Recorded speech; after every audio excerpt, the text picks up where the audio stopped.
leaned over on the window, rolled down the window, popped. You heard that right. That's Keith D, the man who was in the car the night Tupac was killed, giving up the exact moment it happened in his own words. For years, we've heard rumors, theories, and street talk, but now, this leaked court audio spells it out step by step. And if you thought you knew the full story, you don't. Let's get into it.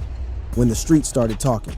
Picture this, it's an interrogation room, the tape rolling, and some OG is casually spilling tea about how he was involved in murking one of the greatest to ever touch a mic. That's exactly what happened when Keffy D was chopping it up with Vegas detectives. In these leaked recordings that news outlets like KTNV managed to get their hands on, Davis dropped details that would eventually get him knocked 14 whole years later. When the police asked what went down when they pulled up on Pac's whip, Davis kept it straight, no chaser, with the ice-cold response, "Got to shooting, period." He went on to describe how the steel made its way to the back seat, where his nephew Orlando Anderson supposedly said, "Give it here, I'll shoot," before letting the hammer fly at the car carrying Tupac and death row boss Suge Knight. The wildest part about these tapes is Davis actually sounded like he had some regrets, saying, "I wish it never happened," showing a rare moment when the mask slipped from this self-proclaimed street soldier who'd been flexing and capping about his role in the hit for years. This legal shield got compromised when Davis couldn't resist chasing clout. Around 2018, he started popping out talking about Pac's murder like it was a trophy on his shelf. My man was on YouTube channels like The Art of Dialogue and Vlad TV, and even dropped a whole book in 2019 titled Compton Street Legend, Notorious Keffy D's Street-Level Accounts of Tupac and Biggie Murders, Death Row Origins, Suge Knight, Puffy Combs, and Crooked Cops. In his tell-all, Davis admitted he was in that white Cadillac during the shooting, claimed he supplied the blicky, a .40 caliber Glock, and said he was the shot caller. But he always maintained he wasn't the one who squeezed the trigger, instead pointing the finger at his nephew, Orlando Anderson. Or sometimes at another dude, DeAndre Big Dre Smith, depending on which version of events you caught. For context, let's take it back to September 7, 1996. Hours before the shooting, Tupac and his squad, including Suge Knight and some mob Peru Bloods, put the mitts on Orlando Anderson, a Southside Compton Crip, in the lobby of the MGM Grand in Vegas. This whole situation popped off after a Mike Tyson fight, and security cameras caught Pac and them giving Anderson the business. According to the DA, this fade was what sparked everything. They claimed Davis, who was high-ranking in the Southside Compton Crips, and Anderson's uncle, put together a lick on Tupac and Suge Knight. Davis allegedly scored the .40 caliber that would later be used to send Pac to the afterlife. Later that night, as Tupac and Suge were mobbing in a black BMW on the Vegas Strip, a white caddy pulled up on them at a red light. Somebody started busting from the Cadillac, hitting Tupac 4 times. Suge caught a graze but lived to tell about it. Pac fought for 6 days but crossed over on September 13, 1996. For years, this case looked like it was going to stay on ice forever. No burner recovered, no getaway whip found, nothing. Witnesses wasn't talking. Street code was in full effect. 5-0 kept running into brick walls. But then something mad unexpected happened. Davis, the one dude who could blow the lid off the whole situation, couldn't keep his trap shut. His public statements violated the very proffer agreement that had been keeping his freedom intact for years. According to Rolling Stone, Davis's need to gas himself up about his involvement in Pac's murder is what finally got him hemmed up. The protection from that proffer agreement evaporated when he voluntarily started wolfing in public. Davis wasn't just shooting his mouth off in his book or in YouTube interviews. His statements were also featured in documentaries like Murder Rap Inside the Biggie and Tupac Murders 2015 by filmmaker Mike Dorsey. All these public confessions eventually forced the boys in blue to move on him. On September 29, 2023, nearly 27 years after Tupac's murder, Dwayne Keffy D. Davis got booked and charged with murder with a deadly weapon with a gang enhancement. The indictment came after police ran up to his wife's spot in Henderson, Nevada in July 2023, supposedly finding evidence tied to the case. But catching a body on paper is one thing. Getting somebody convicted is a whole different ball game, and that's where the plot gets thicker than peanut butter. The prosecution's facing some serious hurdles. They leaning mad heavy on Davis's own words, which his defense team now claims were just capping for entertainment purposes and to get that bread up. There's also that sticky issue of the proffer agreement, which could mess with what statements can actually be used in court. The early court proceedings had more twists than box braids. Davis was initially held without bail, but in January 2024, he was granted $750,000 bail and house arrest. But he's still sitting in Clark County's finest accommodations, cause that bail money ain't light work for most folks. His trial was originally set for June 3rd, 2024, but got pushed back to November 4th, 2024 during a status check on February 20th, 2024. This delay shows just how complicated this John is, with all the evidence, most of it coming straight from Davis's lips, that both sides gotta sort through. What makes this case extra wild is that Davis is the only one still breathing hiding among the 4 alleged shooters in that Cadillac that night. Orlando Anderson, who Davis keeps naming as the trigger man, got bodied in a gang-related shooting in Compton in 1998. The other 2 dudes, Terrence Bubble Up Brown and DeAndre Freaky Smith, are also pushing up daisies, leaving Davis as the only one left to face the music. This raises a serious question. Is Davis really keeping it a stack about who actually clapped Pac? Some evidence suggests there might be more to the story than what Davis has been kicking. During the 2023 grand jury hearing that led to Davis getting indicted, a Southside Compton Crips affiliate testified that DeAndre Big Dre Smith was the shooter, not Orlando Anderson. According to this testimony, Anderson couldn't even see past Big Dre, who was supposedly 6'6" and pushing 400 pounds. This straight contradicts Davis's repeated claims that his nephew was the one who let the chopper sing. Davis's book also claimed that Tupac made a wild move and pulled out a banger, which is why they started dumping. But grand jury testimony found zero evidence that either Tupac or Suge had heat that night, making the narrative even more suspect. If Davis wasn't the shooter, like he claims, why is he the only one facing charges? What really went down in that white caddy on the night of September 7, 1996? And maybe the most intriguing question, was this hit part of a bigger play that went beyond simple gang get back? Let's dig deeper. The bigger conspiracy, East Coast connections. One of the most explosive claims in the Tupac saga came from a 2002 Los Angeles Times investigation by reporter Chuck Phillips. The article suggested that the notorious Big, Christopher Wallace, provided the .40 caliber Glock used in the shooting and put up a milli for the Southside Compton Crips to smoke Tupac. This theory tied Pac's murder directly to the heated rivalry between Death Row Records on the west and Bad Boy Records on the east. But let's keep it a buck. This reporting caught serious heat for relying heavy on unnamed sources and pointing fingers at 2 dead men, Wallace and Orlando Anderson, who couldn't defend themselves. The lack of solid receipts has left many people side-eyeing these claims like they suspect, but the East Coast connection didn't end there. In July 2024, court documents filed by the Clark County's office dropped another bombshell. According to these papers, during his 2009 interview with Vegas police, Dwayne Davis claimed that Sean Diddy Combs was thirsting for Tupac and Suge Knight to get touched, allegedly saying, "I would give anything for that dude's head." Davis further alleged that Puffy paid for the hit through an associate named Eric Von Martin, aka Zip. According to Davis, Martin suddenly came up off some unexplained bread, though no payment was ever confirmed. These allegations spread like wildfire on social media, with posts on X, formerly Twitter, in July 2024 claiming Combs dropped a bag for Tupac's murder. But real talk, these claims are basically just based on what Davis said and don't have any independent verification. Diddy has never been charged in connection with Tupac's murder, and the authorities haven't pursued him as a suspect. Puffy hasn't publicly responded to these specific allegations, though he's previously denied any involvement in the murders of Tupac or Biggie. The East Coast-West Coast beef that supposedly fueled all this drama wasn't just some industry beef. It was a cultural war that split hip-hop down the middle in the mid-90s. Death Row Records, headed by Suge Knight and home to artists like Tupac, Dr. Dre, and Snoop Dogg, was holding it down for that West Coast gangsta rap lifestyle.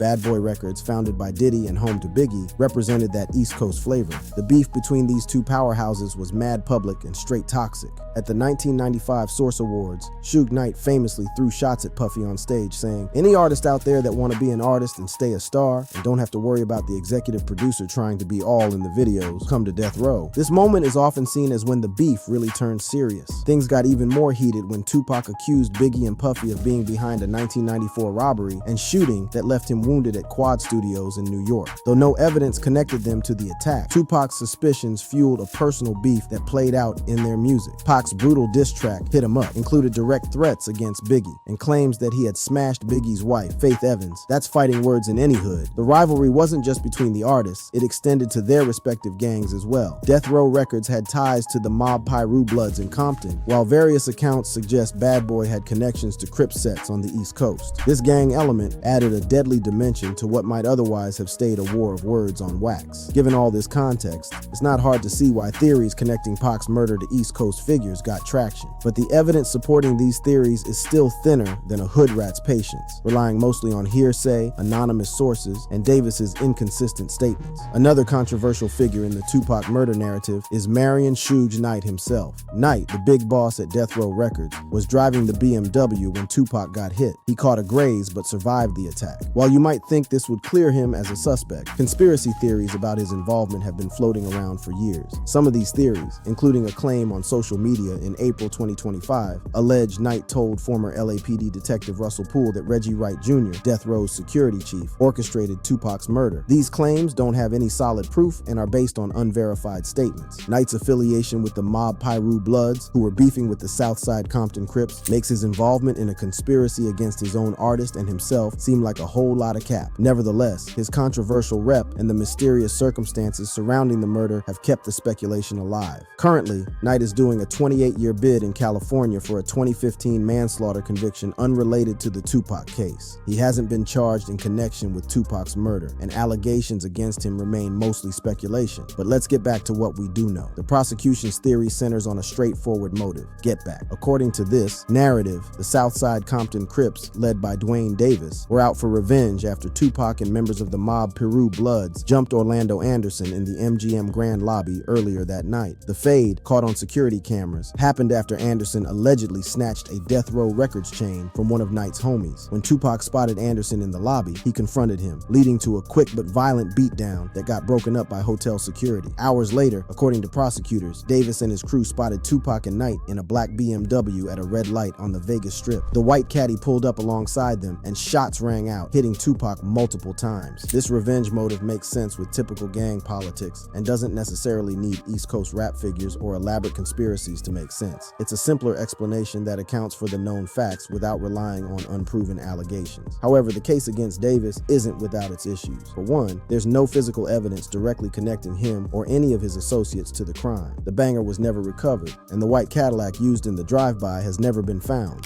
This means the prosecution's case hinges almost entirely on Davis's own admissions and witness testimony. Additionally, the inconsistencies in Davis's accounts raise questions about whether he's keeping it a stack. In some versions of his story, he names Orlando Anderson as the shooter. In others, he suggests it might have been DeAndre Smith. This flip-flopping could potentially be used by his defense team to cast doubt on his reliability as a witness against himself. Then there's the matter of that proffer agreement. Davis provided details about the shooting during a federal drug investigation under the condition that his statements wouldn't be used against him. While his subsequent public flexing about the murder likely voids this protection, legal arguments about what evidence is admissible could complicate the prosecution's case. Despite these challenges, the case against Davis represents the biggest breakthrough in the Tupac murder investigation in decades. After years of dead ends and false leads, authorities finally have a suspect in custody who has admitted to being on the scene during the shooting and participating in the conspiracy. It's worth asking why it took nearly 27 years for charges to be filed, despite Davis's admissions dating back to at least 2009. Was there a lack of interest from the police? Were there jurisdictional complications? Or did the street code that often surrounds gang-related crimes prevent witnesses from coming forward? Vegas police faced numerous challenges in their investigation, including uncooperative witnesses, minimal pursuit of gang-related leads, and a lack of physical evidence. The case went cold for years, with occasional revival whenever new info came to light. The investigation got fresh legs in 2018 following Davis's public admissions on BET and in his 2019 book. This led to the July 2023 search of his wife's crib and his subsequent arrest in September 2023. But questions remain about why authorities didn't move sooner, given that Davis had been running his mouth about his involvement for years. One possible explanation is that investigators needed time to build a case that could stand up in court, especially given the lack of physical evidence. They may have been gathering additional witness testimony or waiting for Davis to make specific statements that would strengthen their case. Another possibility is that the case simply wasn't a priority until public interest surged following Davis's high-profile interviews and book. Law enforcement resources are limited, and cold cases often only get attention when new evidence drops or public pressure mounts, but there is more. The trial, the truth, and Pac's legacy. One big question is still hanging in the air. Who actually caught Tupac slipping? Despite Davis running his mouth numerous times about the case, the identity of the actual shooter is still being debated. Let's break down the competing claims. In most of Davis's accounts, including his 2009 police interview and his 2019 book, he points the finger at his nephew Orlando Anderson as the trigger man. According to this version, Davis was riding shotgun in the white Cadillac with Terrence Bubble Up Brown behind the wheel and Orlando Anderson and DeAndre Freaky Smith in the back. When they pulled up on Tupac's BMW, Davis claimed he passed the heater to the back seat, and Anderson started letting it clap. This narrative lines up with the long-held suspicion that Anderson was the shooter. Anderson had clear motive. He'd been violated by Tupac and Death Row associates earlier that night in the MGM Grand lobby. As a Southside Compton Crip, retaliating against such a public violation would be expected within gang politics. That's just how the game is played. However, During the 2023 grand jury hearing that led to Davis's indictment, a different story emerged. A Southside Compton Crips affiliate testified that DeAndre Big Dre Smith was the actual shooter, not Orlando Anderson. According to this testimony, Anderson's view would have been blocked by Big Dre, who was supposedly 6'6" inches and weighed between 370, 400 pounds. That's a big boy blocking your vision for real. This testimony was based on hearsay from someone named Devonta Lee, adding another layer of he said, she said to an already complicated case. The fact that both Anderson and Smith are no longer with us makes it impossible to verify either account directly. Davis's own credibility is another factor muddying the waters. His story has changed over time, with details shifting depending on who he's talking to. In some accounts, he portrays himself as a reluctant participant. In others, he embraces the role of shot caller who orchestrated the hit. His defense team now claims his public statements were just capped for entertainment purposes and to get that paper, making it even harder to know what's real and what's fiction. Despite these inconsistencies, prosecutors believe they have enough to get a conviction. The indictment charges Davis with murder, with a deadly weapon with a gang enhancement, making him legally responsible for Tupac's death regardless of whether he personally pulled the trigger. Under Nevada law, a person who aids and abets in a murder can be charged as if they committed the crime themselves. That's just how the system works. This legal principle might explain why Davis is the only one facing charges, despite his consistent denials that he was the shooter. As the shot caller, who allegedly provided the burner and ran the operation, he bears legal responsibility for the murder, even if someone else let off the shots. But the prosecution still faces major hurdles. The biggest is the lack of physical evidence. According to Rolling Stone, no physical evidence like the murder weapon or getaway car has ever been recovered. This means the case depends almost entirely on Davis's own admissions and witness testimony. There's also that proffer agreement that initially protected Davis from prosecution based on his 2009 statements to police. While his subsequent public flexing about the murder likely voids this protection, legal arguments about what evidence is admissible could complicate the prosecution's case. The passage of time presents additional challenges. Memories fade, witnesses die or become unreliable, and investigating a 28-year-old crime inevitably involves piecing together events from fragmentary evidence. The fact that the three other dudes in the Cadillac, Orlando Anderson, Terrence Brown, and DeAndre Smith, are all deceased means that Davis is the only living person who can provide first-hand testimony about what went down in that car.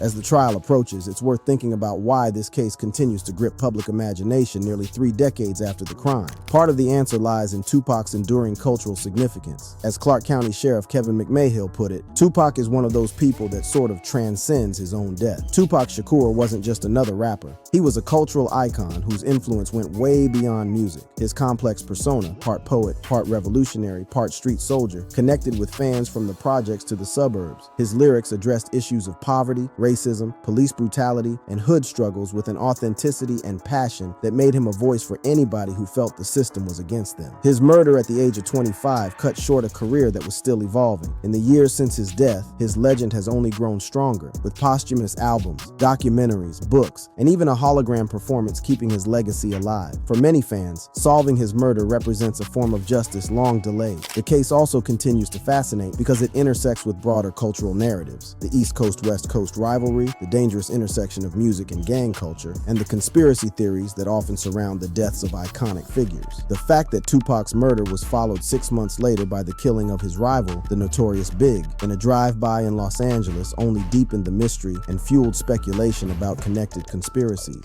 Both cases remained unsolved for decades, leading to countless documentaries, books, and amateur investigations by fans trying to connect the dots. With Davis's arrest and upcoming trial, we may finally get answers about Tupac's murder. But even if Davis is convicted, questions will likely remain. Was this simply gang retaliation, as prosecutors contend, or was there a larger conspiracy involving figures from the East Coast rap scene, as some theories suggest? The truth may lie somewhere between these competing narratives. The primary motive was likely the gang-related retaliation for Anderson's beatdown at the MGM Grand. The Southside Compton Crips, led by Davis, sought payback against Tupac and the mob Piru Bloods, affiliated with Death Row Records. This straightforward explanation accounts for the known facts without requiring elaborate conspiracies. However, the East Coast-West Coast beef provided the context in which this violence occurred. The bitter rivalry between Death Row and Bad Boy Records created an atmosphere of tension and hostility that may have made violence more likely. Whether Sean Combs or other East Coast figures played any direct role in Tupac's murder remains unproven, but the cultural context of the rivalry cannot be ignored. As we await the verdict, it's important to remember that behind the sensational headlines and conspiracy theories is a human tragedy. Tupac Shakur was just 25 years old when his life was cut short. His mother, Afeni Shakur, spent years seeking justice for her son before her own passing in 2016. For Tupac's family, friends, and fans, the upcoming trial represents a chance for closure after decades of uncertainty. Whatever the outcome of Davis's trial, Tupac's legacy will continue to influence music, culture, and society.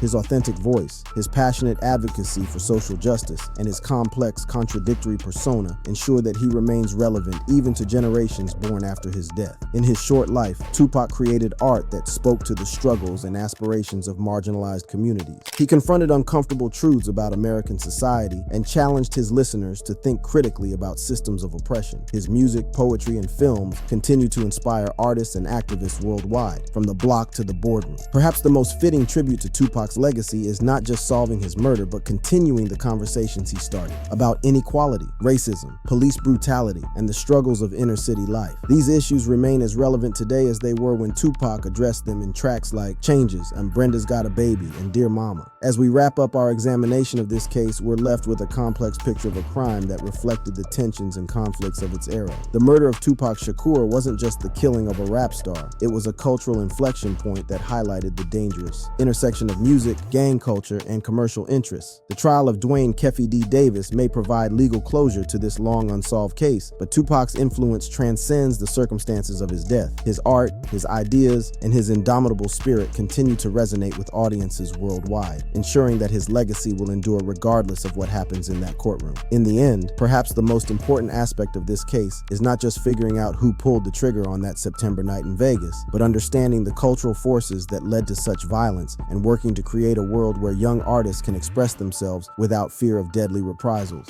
As Tupac himself said in one of his most famous interviews, "I'm not saying I'm going to rule the world or I'm going to change the world, but I guarantee that I will spark the brain that will change the world." Despite his tragic end, Tupac's spark continues to ignite minds and hearts around the globe, ensuring that his influence extends far beyond the circumstances of his death. Thanks for staying through our exploration. We still have many other videos. You can find them on the boxes on the screen, just the way he wanted it.